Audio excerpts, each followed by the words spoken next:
Hi guys. तो ये video AIIMS paramedical और एम्स बीएससी नर्सिंग के पेपर के रिलेटेड है।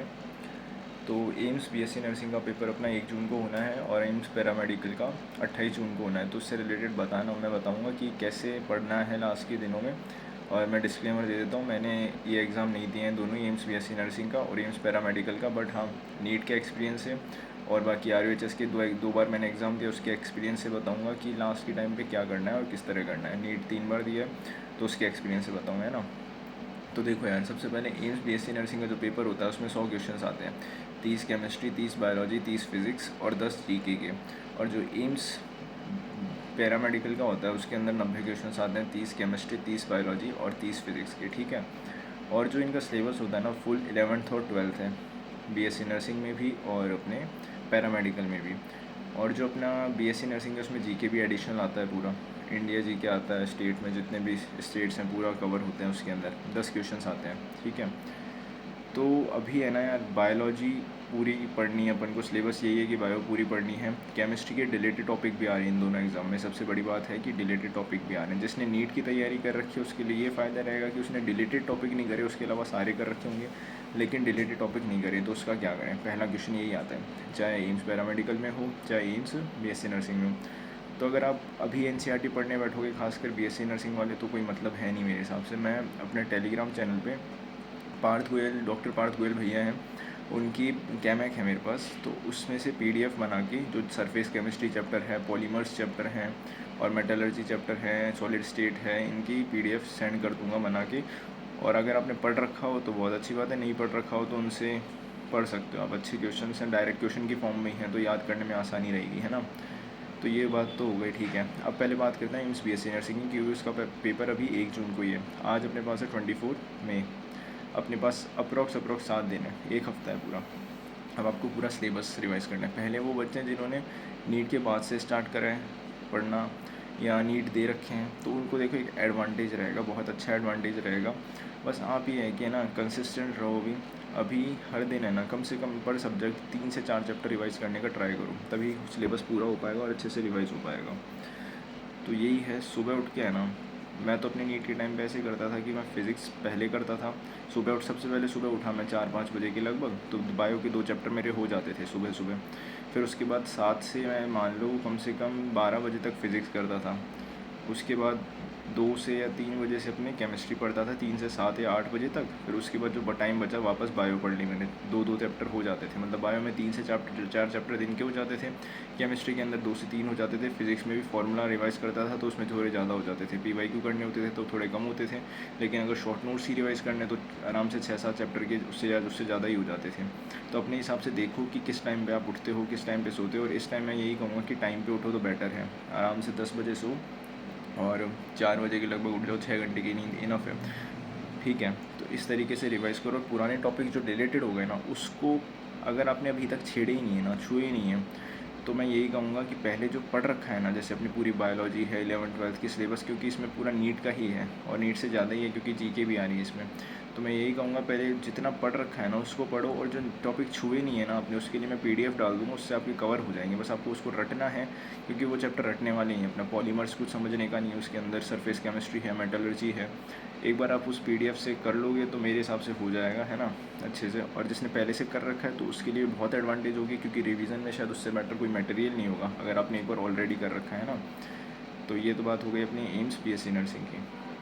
आराम से पेपर एक हफ़्ता है ना, और इस एक हफ़्ते में है ना, ये मत करना कि क्वेश्चन प्रैक्टिस ज़्यादा कर रहे हैं और थ्योरी ही ज़्यादा पढ़ रहे हैं। तो बैलेंस करके चलना, क्वेश्चन प्रैक्टिस को थोड़ा सा कम कर देना इस टाइम पे। एक हफ़्ता है क्योंकि क्योंकि जितना रिटेन कर पाओगे ना पेपर में, वो मैटर करेगा। तो इसलिए थ्योरी पे थोड़ा ज़्यादा फोकस करना, क्वेश्चंस प्रैक्टिस कम कर देना। जो नोट्स में आपने लिखे होंगे या शॉर्ट नोट्स में लिखे होंगे या आपने हाईलाइट कर रखे हैं किसी चीज़ में, जैसे बुक होगी, पीवाईक्यू की बुक होगी या किसी में भी आपने हाईलाइट कर रखे हैं, उनको एक बार देख लेना, बस इतना ही करना है। अब ऐसे नहीं कि आप क्वेश्चन प्रैक्टिस बहुत कर रहे हो, नहीं।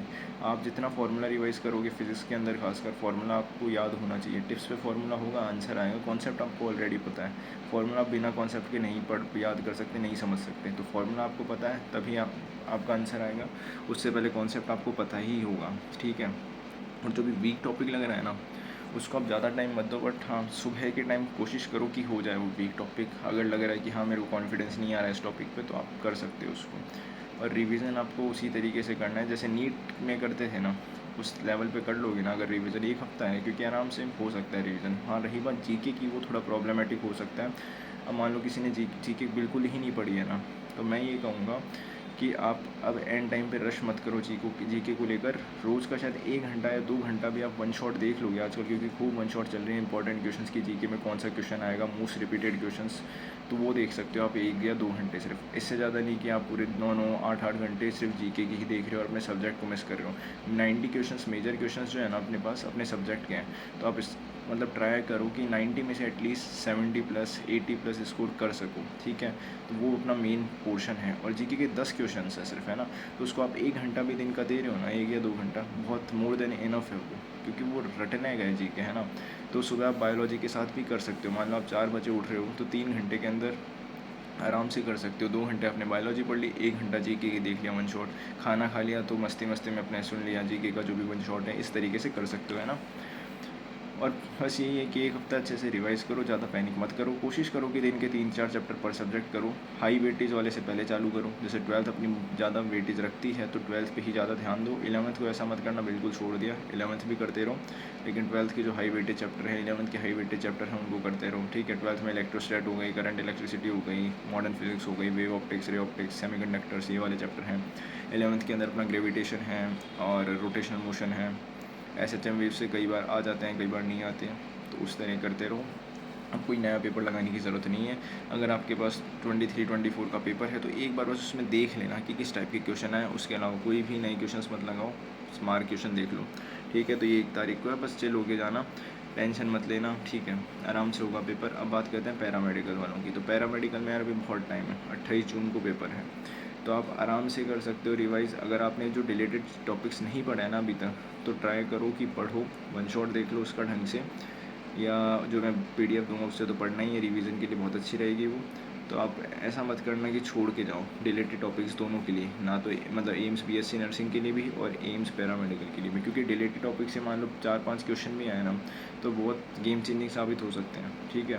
तो इसलिए छोड़ना कुछ नहीं है, लेकिन उनको एंड में करना। अगर अभी तक आपने कुछ ही नहीं करा है ना, वो डिलेटेड टॉपिक नहीं छुए हैं एक भी बार, तो आप लास्ट में करना उसको। ऐसे नहीं कि पहले डिलेटेड टॉपिक कर रहे हैं, जैसे अनसर्टेनिटी है, क्वेश्चन आ भी सकता है नहीं भी आ सकता, आपको पता है जहाँ से क्वेश्चन आना है ना, पहले उसको पूरा करो, फिर जो डिलेटेड टॉपिक है अच्छे से करो। और जो सही में वो पार्थ गोयल भैया की बुक है ना क्या है, उससे मैं लिटरली बोल रहा हूँ, 4-5 घंटे आपने पढ़ लिया ना, उसको मल्टीपल टाइम रिवाइज़ कर लिया, वो आपके सारे चैप्टर 4-5 घंटे में ही ख़त्म हो जाएंगे। ख़त्म इन द सेंस आपको याद हो जाएंगे अच्छे से। मैंने भी करा था अपने टाइम नीट 2023 के टाइम पे, और मैंने भी, क्योंकि उस टाइम डिलेटेड थे वो तो नहीं पढ़े थे, बट लास्ट में पढ़े थे, नीट में आने थे क्योंकि बोर्ड से डिलीट हो गए थे, इसलिए, है ना। और आप पैरामेडिकल वालों के पास तो यार बहुत टाइम है। अभी मैं कहूँगा कि आप क्वेश्चन प्रैक्टिस पे ज़्यादा ध्यान दो। फिजिक्स के अंदर बोल रहा हूँ, फिजिक्स के अंदर फॉर्मूला पढ़ो, अच्छे से याद रखो, और क्वेश्चन प्रैक्टिस अच्छे से करो, ठीक है। क्वेश्चन प्रैक्टिस का टाइम है अभी, क्योंकि फिजिकल केमिस्ट्री में भी क्वेश्चन प्रैक्टिस करो, और बायो रोज़ सुबह सुबह पढ़ते रहो आराम से, 2-3 चैप्टर आराम से पढ़ते रहो।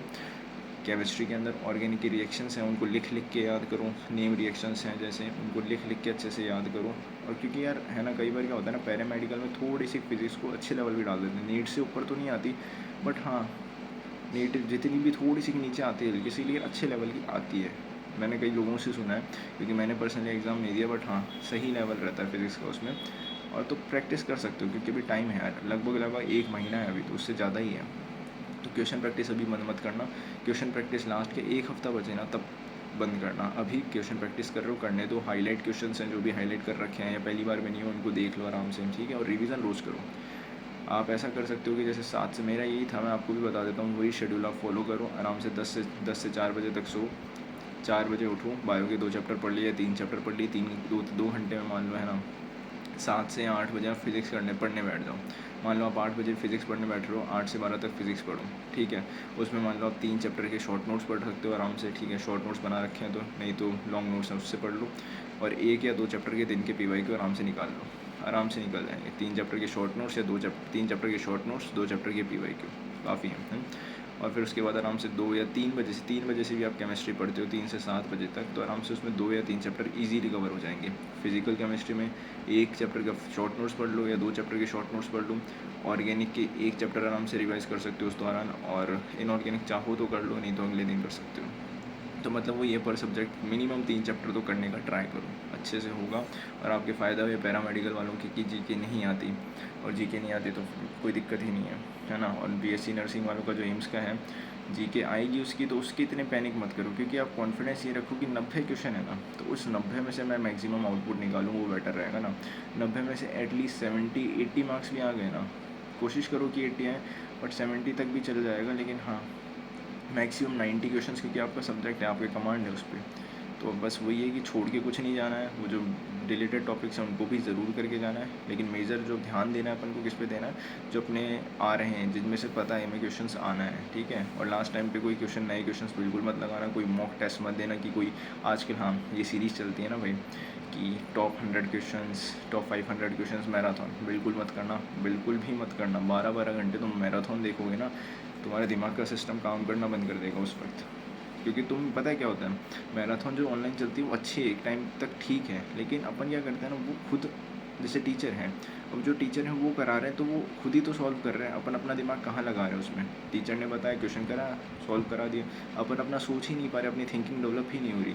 इसलिए खुद पढ़ोगे ना तो आप सोचो कि हाँ यार ये मैं गलत कर रहा था, ये सही कर रहा था, तो पता चलेंगी चीज़ें। मैराथन अवॉइड करना है जो बहुत 12-12 घंटे की, इससे बड़े 12 घंटे में आप शायद पूरे दिन में फिज़िक्स पूरी पढ़ लोगे, शॉर्ट नोट्स अगर बना रखे हैं तो, ठीक है, तो वो बेटर चीज़ है। और किसी के ऐसा नहीं है कि भाई जो लास्ट में मैराथन आ रही है उसी से क्वेश्चन आएगा, कॉन्सेप्ट आपके क्लियर हैं तो हो जाएगा, है ना।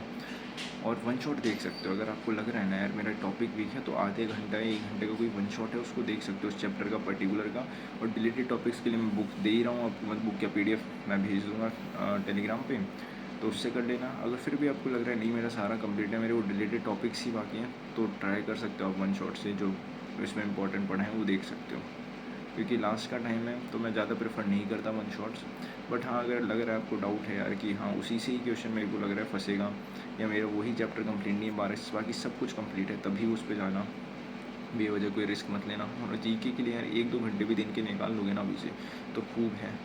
जीके ऐसा तो है नहीं कि अगर आपने बिल्कुल भी नहीं पढ़ी है ना, तो मैं कहूँगा कि बेवजह उस पर मत जाओ, बस 1 या 2 घंटे सिर्फ, है ना, 2 घंटे मिनिमम निकाल सको तो निकाल लो। वन शॉट चल रही होती हैं, एक्सपेक्टेड क्वेश्चन चल रहे होते हैं, क्योंकि 10 क्वेश्चन आने हैं, तो आप आराम से 1 घंटा या 2 घंटे के बीच दे के उससे करो, उस पर और ज़्यादा टाइम मत लगाओ कि दिन के 5 घंटे के 6 घंटे के लेक्चर देख रहे हो, तो कोई फ़ायदा नहीं उस चीज़ का। 2 घंटा मिनिमम दोगे तो हो जाएगा जीके में, क्योंकि 10 क्वेश्चन आने हैं, सब टीचर प्रेडिक्शन करते रहते हैं आजकल, तो एक बार ट्राई कर सकते हो, लेकिन उस पर ज़्यादा टाइम मत दो, क्योंकि 10 क्वेश्चन ही आने हैं, ठीक है, 10 क्वेश्चन ही आएंगे, बाकी 90 क्वेश्चन जो मेजॉरिटी है ना उस पर थोड़ा ज़्यादा ध्यान देना, और बस ऐसे नए कॉन्सेप्ट भी मत पढ़ना, और तो ठीक है, आराम से पेपर देना। बस एग्ज़ाम टिप्स मैं ये दूंगा कि है ना, एग्ज़ाम से पहले बाहर का खाना मत खाना, कुछ भी बाहर जो भी है ना जंक फूड है बिल्कुल भी ट्राई मत करना। नींद प्रॉपर लेना, ये जो मोबाइल है जिस पे आप वीडियो देख रहे हो भाई, इसको थोड़ा कम कर देना, क्योंकि आएंगे कि लास्ट के 7 दिन में इतना स्कोर कैसे करें, लास्ट के 7 दिन में ये कर लो तुम्हारा सिलेक्शन हो जाएगा, इन चीज़ों से दूर रहना। सब वही है, बस पागल बनती है, और उसके अलावा कुछ नहीं है। कोई भी फालतू जैसे कंट्रोवर्सी चलती रहती हैं, कोई मतलब नहीं होना चाहिए तुम्हें, है ना। और थोड़ा बहुत हो सके तो फिज़िकल एक्टिविटी, मतलब गार्डन वार्डन घूम लेना, तब फ्री होता हूँ, ऐसा नहीं कि पूरे टाइम ही घूमना है। आधा घंटा या 15-20 मिनट, आधा घंटा भी ज़्यादा हो जाएगा, 15-20 मिनट थोड़ा फ्री हो तो थोड़ा रिलैक्स करने के लिए पढ़ के चले जाओ आराम से घूमने, लेकिन मोबाइल को कम से कम देखो, पानी ज़्यादा से ज़्यादा पियो जितना पी सको, ठीक है। दोपहर मत निकलो इस टाइम पे धूप में, और एग्ज़ाम दिन में है ना हल्का खाना खा के जाना, दलिया या खिचड़ी जो भी हो, क्योंकि क्या बोलते हैं ना, ज़्यादा खाओगे तो आपको नींद आएगी, पेपर के टाइम पे आप एफिशिएंट नहीं रह पाओगे, ठीक है। और एग्ज़ाम के दिन है ना पैनिक बिल्कुल मत करना। एक रात नींद नहीं आती, मेरे को खुद को नहीं आई थी, मैं शायद 1:30 बजे सोया था, हाँ 1:30 बजे सोया था, 4 घंटे ही सोया था, 1:30 से 5:30। बट यार प्लीज़ कोशिश करना कि नींद पूरी लो, वो भी एक बहुत बड़ा फैक्टर होता है। नींद नहीं होती ना पूरी, तब भी अपन थके थके महसूस करते हैं एग्ज़ाम के टाइम पे, तो नींद पूरी लेने की कोशिश करना। मानता हूँ नहीं आएगी, बट फिर भी अपने आप को पुश करना, और मोबाइल से दूर रखो, और पेपर अच्छा जाएगा। ये मत सोचना कट ऑफ नीट, क्योंकि आजकल यार नीट का पेपर जैसा आ गया ना, उसके बाद से थोड़ा लग रहा है सब में वो है कि खौफ है कि यार कैसा पेपर आ सकता है, तो पेपर जैसा आएगा वैसा ही आएगा, अपन कुछ नहीं कर सकते उसमें। आपने पढ़ रखा है ना, बात इतनी है, आपको अपने आप पे भरोसा होना चाहिए। और सच बता रहा हूँ, ये कॉन्फिडेंस है ना बहुत मैटर करता है। कॉन्फिडेंस होगा ना आप में तो कितना आसान से आसान पेपर आ जाए, टफ से टफ पेपर आ जाए, आप टैकल कर लोगे, उसको अच्छे से सॉल्व कर लोगे। लेकिन अगर कॉन्फिडेंस नहीं है ना, आपने सब कुछ पढ़ लिया, मान लो जीके भी पढ़ ली और 90 क्वेश्चंस भी पढ़ लिए पूरे, सॉरी अपना सब्जेक्ट भी पूरा कवर कर लिया है ना बीएससी नर्सिंग में, पैरामेडिकल में, लेकिन आपको कॉन्फिडेंस ही नहीं है तो वो जो है ना आप आउटपुट दे ही नहीं पाओगे इतना। आपने इनपुट तो खूब डाला है लेकिन आउटपुट निकलेगा ही नहीं बाहर, उसमें 90 में से 100 में से आपके 60-70 नंबर भी नहीं आ पाएंगे अगर आप ऐसे सोचोगे ना, कॉन्फिडेंस नहीं रहेगा। इसलिए कॉन्फिडेंस रखना, मेन चीज़ कॉन्फिडेंस होगी। अगर पेपर टफ आएगा सबके लिए आएगा, याद रखना, ठीक है, और पेपर ईजी आएगा तो भी सबके लिए आएगा। बस ये याद रखना, पेपर ईजी है तो ओवर एक्साइट नहीं होना, सिली मिस्टेक नहीं करनी, और अगर पेपर हार्ड है ना तो काम रह के देखो कि भाई कौन से क्वेश्चंस मेरे को आ रहे हैं, उसको तो मैं सही करूँ, एटलीस्ट उसको तो मैं गलत नहीं करूँ, इतना आपको करना पड़ेगा। बस कॉन्फिडेंस रखो और best of luck for your paper. और नेक्स्ट वीडियो मैं डालने वाला हूँ यार यूनिवर्सल बुक रिव्यू, कोशिश करूँगा कि कल डाल दूँ यार वो वीडियो। और भी हैं, काफ़ी वीडियोज़ हैं, टॉपिक्स हैं, कोचिंग के ऊपर हैं और हैं, तो सब्सक्राइब कर लो चैनल को। Thank you.